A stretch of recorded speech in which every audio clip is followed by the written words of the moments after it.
Бул унаа өткөн жылдын 29 апрель күнү Баткен-Исфана жолунда тажик аскерлеринин огунан каза болгон Мамасалы Каратаевге таандык. Маркумдун уулу унааны көргөн сайын атасын жоктойт. Бирок өрттө өлүп, талкаланган абалда болсо да атасынан калган буюмду кайра калдына келтирип, эстеликке айдап жүргүсү келет. Мен дагы ушул машинаны айдагым келет да, атам эстеликке. Атам бизи бул машина менен каяктарга алып барбады. Бул машинанын оңдо берсин сурагандан эле мен дагы ушул атам айдаган машинаны айдагым келет. Келечекте.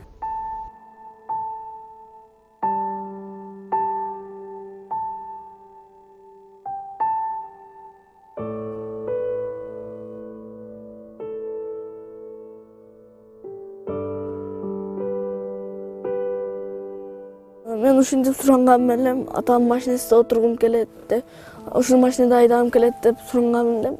Азыр ушул армандар келди. Ошо жакшы эле болду. Садыр Жапаровго да рахмат айтам. Ошо чоңойгондо ушул машинаны айдап, икелерин эңизип ойнотуп. Мен айтып жатамын, буюрса ушул машинадагы үй тиричилигиңерди кылгыла. Азыр мелис жаш, буюрса чоңойгондо ушул машинаны минет. Ошол менен бирге биз мамлекет тараптан ошол апрель айында каза болгондордун баарына көзөмөлдөп жардам берип, биздин өлкө башыбыздагы Садыр Нуркожоевич Жапаров ар бирин жеке көзөмөлдөп турат.